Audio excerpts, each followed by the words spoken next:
Bueno, hoy vamos a realizar el taller 4, método de los giros, y para ello usaremos un ejercicio de examen de junio de 2016, que es este que vemos aquí.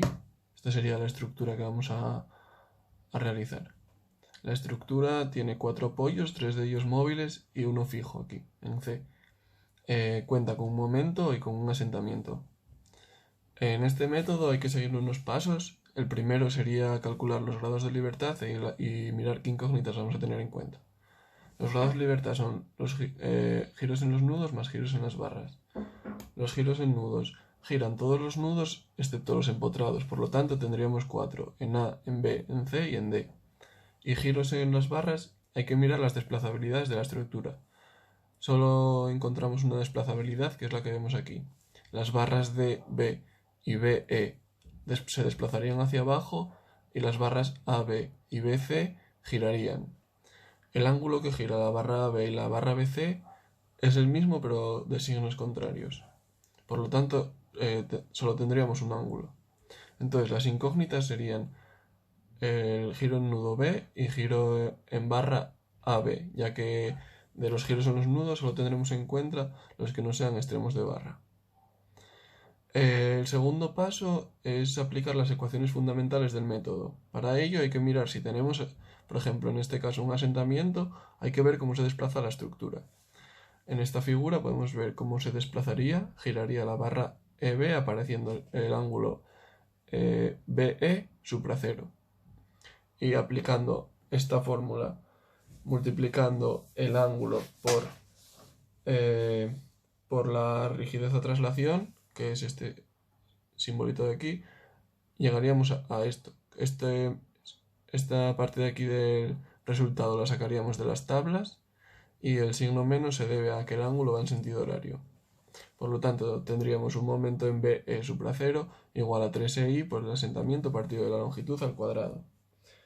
Lo siguiente que tenemos que hacer es calcular el resto de ecuaciones fundamentales. Todas nuestras barras son articulada empotrada.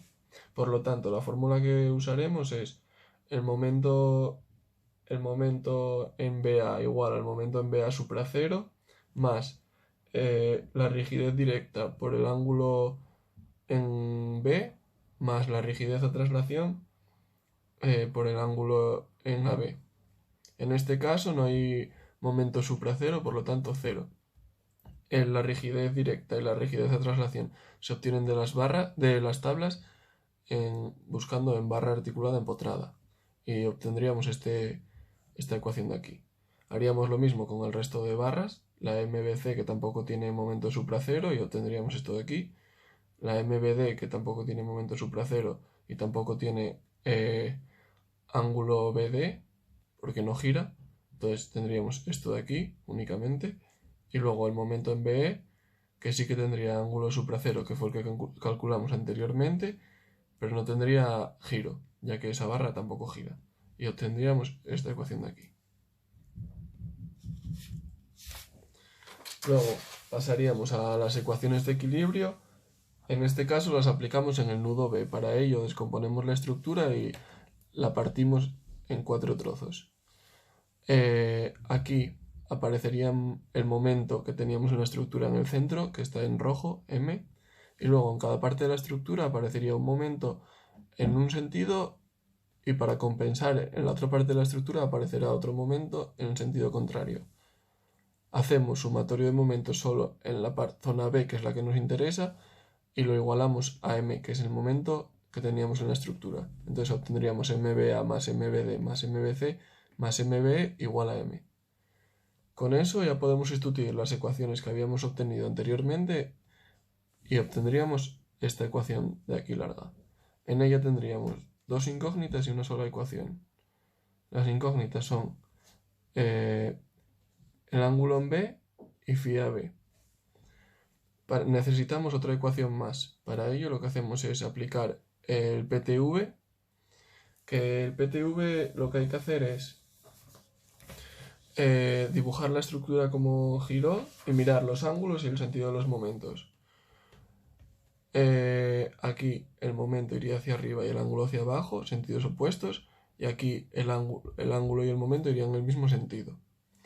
El PTV, como hacíamos ya en el método de las fuerzas, trabajo exterior igual a trabajo interno. El trabajo externo es 0, ya que porque M se aplica en el nudo, y el trabajo interno sería el momento por el ángulo más el momento por el ángulo, con el siguiente criterio de signos. Si van en sentidos opuestos, positivo. Si van en sentidos opuestos, en el mismo sentido, negativo. Por lo tanto, tendríamos MBA por alfa, que tienen el mismo sentido, menos MBC por alfa, porque tienen el mismo sentido. Entonces, haciendo la ecuación, nos quedaría MBA igual a MBC. Sustituyendo en la ecuación esta de aquí, obtendríamos esto. MBA, que sería este de aquí, menos MBC igual a 0. Ya tendríamos con esta ecuación y con esta de aquí arriba dos ecuaciones, dos incógnitas que podríamos resolver, obteniendo así los ángulos en B y en BC. Y esto sería todo. Hasta aquí era lo que nos pedía el ejercicio.